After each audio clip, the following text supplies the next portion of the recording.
Okay guys, sa video natin, ngayon naman ay mag-replace tayo ng handle grip sa ating motor. Kasi medyo luma na ang ating handle grip. Okay, so una, itatanggalin muna natin yung tornilyo doon sa ilalim ng switch. So, madali lang naman ito. Ayan, so bago natin ikabit, dahil matagal na nga ito, langisan na muna natin yung ating cable para madulas ang ating silinyador. Pasensya na dun sa ating switch kasi luma na yan. Sira na yung lock kaya sinisingitan ko na lamang ng tela. So far, hindi naman siya gumagalaw.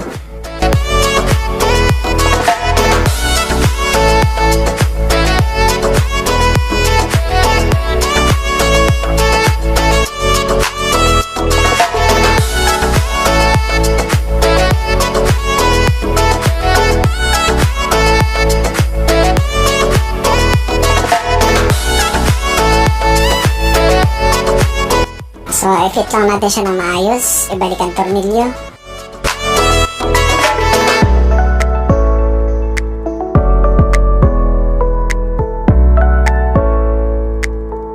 Tapos yung tinanggal nating switch kanina, yan yung ating switch ng hazard.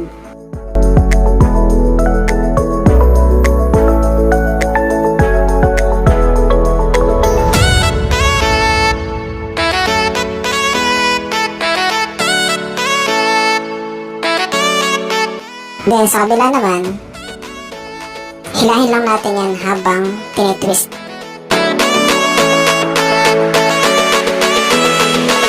So ayan, nakahugot na. Madali lang naman yun. Pero kung nagagalitan kayo, pwede nyong patakan ng langis. Ayan, tapos screwdriver. Pero kung kaya namang hilahin, ay hilahin na lamang. Dalawang kamay para malakas.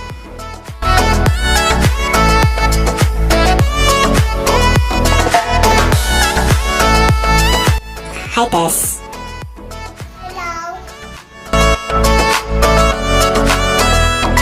Okay, so lalagyan natin yung kabila. So kapag maganit at mahirap ilagay, mapatakan natin ng change oil.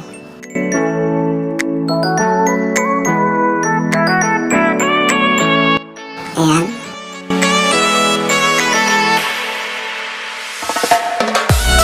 Hayaan nyo lang madulas sa umpisa na parang silinyador din. Pag natuyo yun, hindi na yung gagalaw.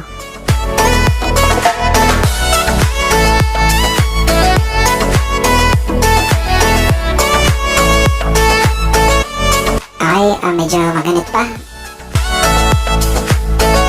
Dagdagan na ulit natin ng langis.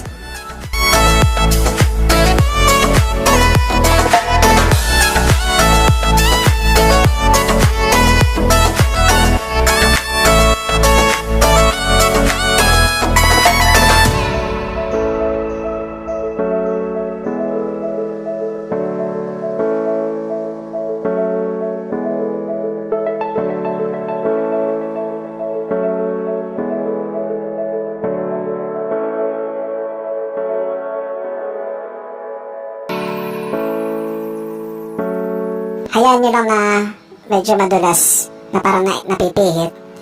So umpisa lang yan. Matutuyo din yung langis na yun at hindi na siya basta-basta gagalaw.